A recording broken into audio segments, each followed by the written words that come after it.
నా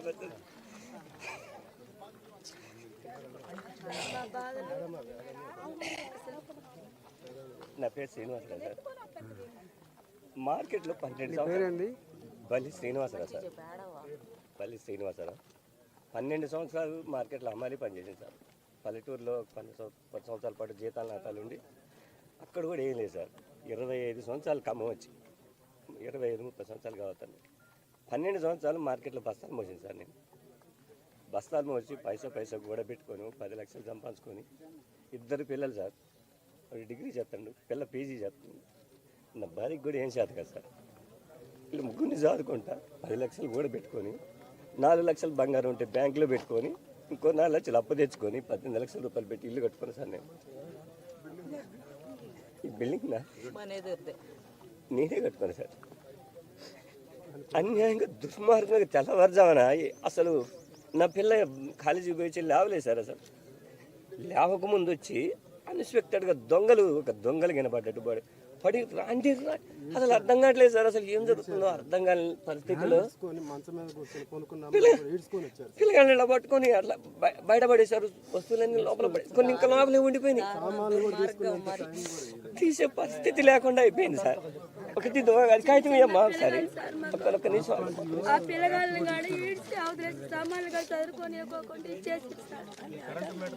Bhoodan board precedence ఇచ్చారు sir. లేకపోతే మేము కట్టం ఇల్లు వాళ్ళు మంచుకోగంత ఎందుకంటే ప్రెసిడెన్స్ ఇస్తే దీని ఆధారంగా కట్టుకున్నాం.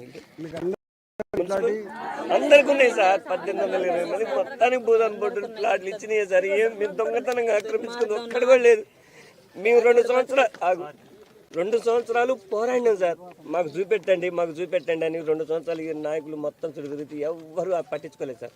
పట్టించుకోకపోతే 2014 ప్రెసిడెన్స్ ఇస్తే మేము 18 మళ్ళీ ఇక్కడికి వచ్చి మేము ఇక్కడ ఉన్నాం సార్. వాళ్ళు మాకు చూపెట్టరు.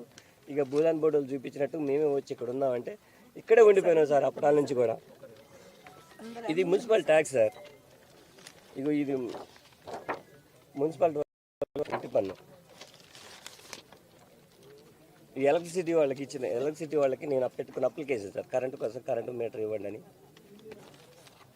58 జీవోలో నైలు రెగ్యులరైజ్ చేయండి అని పెట్టుకున్న ఆధారం. ఇంకేం కావాలి సార్ గవర్నమెంట్కి?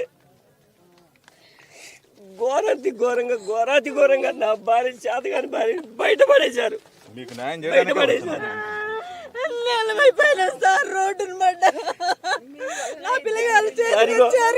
ఒక నిమిషం మా సంతోషాలు సార్. మా వదిన వాళ్ళు ఇల్లంతా పాపం ఉత్త అమ్మాయికులు సార్.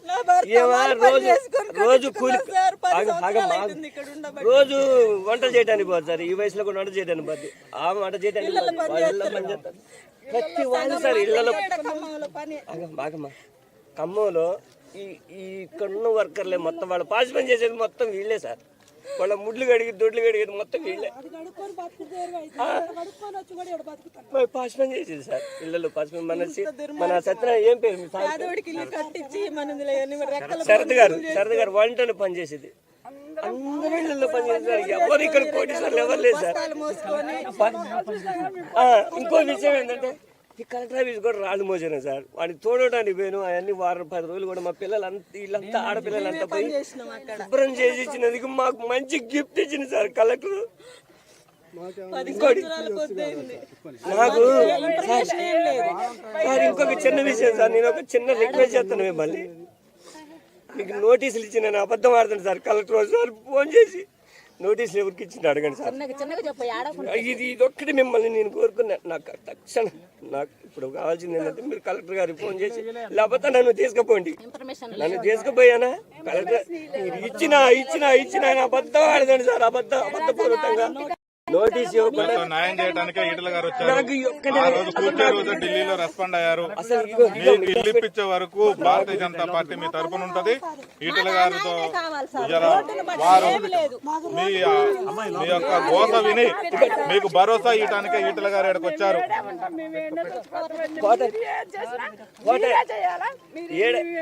ఉండండి అంబేద్కర్ భవన్ లో అడావుడిగా తెచ్చి అంబేద్కర్ భవన్ లో సవాల్ వేసారు సార్. అవి మళ్ళీ తీయండి అన్నారు. మళ్ళీ తీసి మేము ఆడబెట్టుకోం సార్. అసలు సామాన్లు మళ్ళీ ఆడబెట్టుకోని చెప్పండి. పెట్టడానికి చోటు లేదు. ఆడుండండి పెట్టారు. ఒక్కరోజే బో పెట్టారు.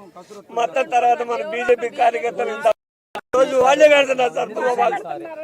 రోజు వాళ్ళే బో పెడుతున్నారు. ఇంత బో పెడుతున్నారంటే వాళ్ళు బీజేపీ కార్యకర్తలు వాళ్ళు సొంతగా డబ్బులు వేసుకుంటున్నారు.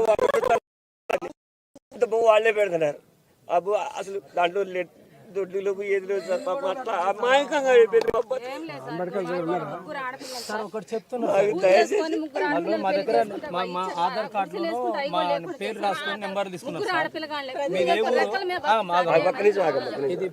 ఇది ఇంపార్టెంట్ విషయం ఏంటంటే సార్, మేము అక్కడ ఉన్న మాకు ఏ ఇల్లు లేదంటే పల్లెటూరులో కొంతమందికి ఉన్నాయి. అక్కడ పనులు లేకనే ఇక్కడికి వచ్చేసి ఆ పనులు ఈ పనులు చేసుకొని బతుకుతున్నాము. ఈడేం చేస్తారంటే ఇప్పుడు రీసెంట్గా కూడా నాకు కాల్ వచ్చింది. ఆగమ్మ, ఆధార్ కార్డులో ఏ అడ్రస్ ఉందో అక్కడ సామాన్ తీసుకుపోయి వేసుకో. ఆధార్ కార్డు వేసుకుని అక్కడ ఆ సామాను అడ్రస్లో వేసుకుంటే నేను 2011లో నేను అక్కడ కిరాయికి ఉన్నా. 15లో ఇక్కడికి వచ్చి 14లో అప్లికేషన్ పెట్టుకుని వచ్చిన, 16లో ఇక్కడికి వచ్చిన. నేను రెంట్కున్న ఆయన అమ్ముకోండు. ఆ ఇంటికాడికి పోయి సామాను పెట్టుకోమంటారు వీళ్ళు ఎంఆర్ఓ వాళ్ళు, ఆర్ఐ గారు. నాది ఆ నెంబర్ కూడా రికార్డ్ కూడా చేశాను నేను. అయితే సార్ ఇప్పుడు నేను తెలిసిన ఆయన ఏమో అమ్ముకున్నాడు సార్. నేను ఆడ పోయి సామాన్ వేసుకుంటే ఆ తెలియని ఆయన నువ్వు ఎవడు అని చెప్పనేసి నన్ను చికాకు చేస్తే నా పరిస్థితి ఏం కావాలి సార్? మీరు ఏదన్నుంటే అక్కడ ఫోటో తీశారు, రాసుకున్నారు, అంచనా చేశారు. నిజమా కాదా? మీరు దాని పర్పస్గా మాకు ఏమంటున్నామంటే ఇది భూదాన భూమి అని మీరు అంటారుగా. 32 ఎకరాలు 62 ఎకరాలు ఏడుకుంటారు కదా. 32 ఎకరాలను మీరు చూపిస్తారు కదా. నిజమైన లబ్ధిదారులు మీరు ఏరు వేయాలని చెప్పారు సార్ అన్నారుగా. నిజమైన వాళ్ళని పెట్టాలన్నారుగా. ఆ నిజమైన వాళ్ళని ఇక్కడ ఇరాదండి సార్. ఏరియా కాడ ఎందుకు అక్కడక్కడే చేస్తే మళ్ళీ మేము కలవలేం కదా సార్. ఈయన ఒక పని చేస్తాడు, ఈయన కింద 4 పని చేస్తాం. ఇక్కడ పిలుచుకొని ఏ టైం అయినా సరే డే నైట్ పనులు చేసే వాళ్ళం కూడా ఉన్నాం. ఇట్లా కమిట్ అయి ఉన్నాం. ఎక్కడెక్కడ వేస్తాం మళ్ళీ మేమంతా విడిపోయి మాకు పనులకు ఇబ్బంది అవుతుంది. ఇది ఒక్కటి చూడండి సార్. ఇగో ఇది వికలాంగులు కట్టుకున్నాడు సార్. ఇల్లు వికలాంగులు కట్టుకున్నారు, 2 కాళ్ళు లేవు సార్ ఆయనకి.